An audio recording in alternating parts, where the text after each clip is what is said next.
जब लुट गए कान्हा जी। एक पंडित जी थे, वह रोज घर घर जाकर भागवत गीता का पाठ किया करते थे। एक दिन उन्हें एक चोर ने पकड़ लिया और कहा, तेरे पास जो कुछ भी है मुझे दे दो। तब पंडित जी बोले कि बेटा, मेरे पास तो कुछ भी नहीं है, तुम एक काम करना, मैं यहीं पड़ोस के घर में जाकर भागवत गीता का पाठ करता हूँ। वह यजमान बहुत दानी लोग हैं, जब मैं कथा सुना रहा हूँगा तुम उनके घर में जाकर चोरी कर लेना। चोर मान गया। अगले दिन जब पंडित जी कथा सुना रहे थे तब वह चोर भी वहां आ गया। तब पंडित जी बोले कि यहाँ से मीलों दूर एक गांव है वृंदावन, वहां पर एक लड़का आता है जिसका नाम है कान्हा।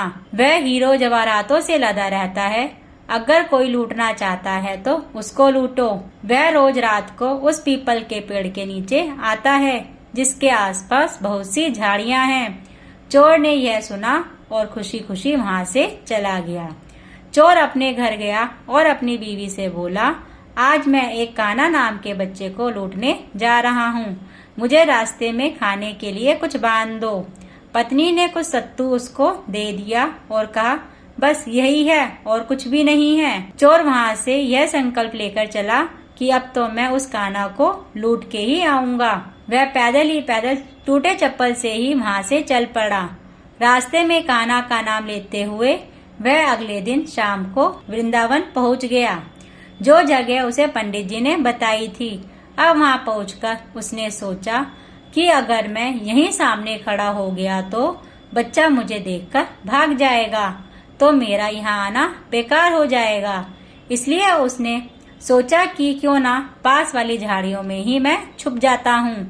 वह जैसे ही झाड़ियों में घुसा, झाड़ियों के कांटे उसे चुभने लगे। उस समय उसके मुंह से एक ही आवाज निकली, कान्हा, कान्हा। उसका शरीर लहूलुहान हो गया था, पर मुंह से सिर्फ यही निकला, कान्हा आ जाओ, कान्हा आ जाओ। अपने भक्त की ऐसी दशा देखकर कान्हा जी चल पड़े।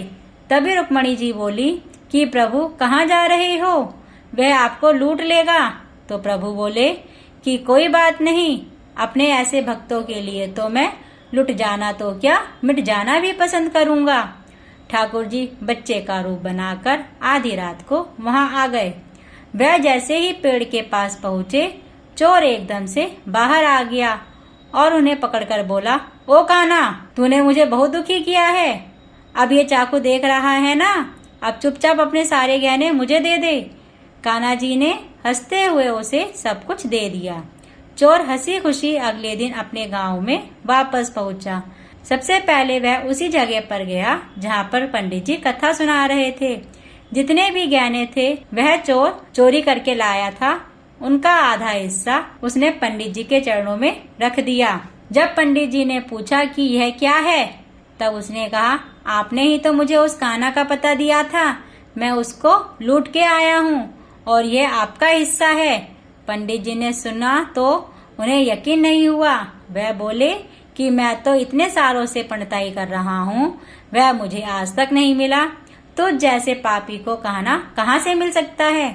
चोर के बार बार कहने पे पंडित जी बोले कि चल, मैं भी चलता हूँ तेरे साथ वहां पर, मुझे भी दिखा कि कान्हा कैसा दिखता है। और वह दोनों चल दिए। चोर ने पंडित जी को कहा, आओ मेरे साथ यहाँ पर छुप जाओ। दोनों का शरीर लहूलुहान हो गया था, मुंह से बस एक ही आवाज निकली, कान्हा, कान्हा आ जाओ, कान्हा। ठीक मध्य रात्रि कान्हा जी बच्चे के रूप में फिर आए। दोनों झाड़ियों से बाहर निकल कर आए। पंडित जी की आंखों में आंसू थे, वह फूट फूट के रोने लग गए। चोर के चरणों में गिर गए और बोले कि हम जिसे आज तक देखने के लिए तरसते रहे, जो आज तक लोगों को लूटता आया है, तुमने उसे ही लूट लिया, तुम धन्य हो। आज तुम्हारी वजह से मुझे कान्हा के दर्शन हुए हैं, तुम धन्य हो भाई। दोस्तों, ऐसा है हमारे कान्हा का प्यार अपने सच्चे भक्तों के लिए। जो उसे सच्चे दिल से पुकारता है वह तो भागे भागे कहीं पर भी चले आते हैं। जय श्री कृष्णा। दोस्तों, अगर आपको हमारी कहानी अच्छी लगी है तो प्लीज हमारी वीडियो को लाइक कीजिए और ज्यादा से ज्यादा अपने दोस्तों में शेयर कीजिए और अगर आप हमारे चैनल पर नए हैं तो प्लीज़ हमारी वीडियो को सब्सक्राइब कीजिए। धन्यवाद।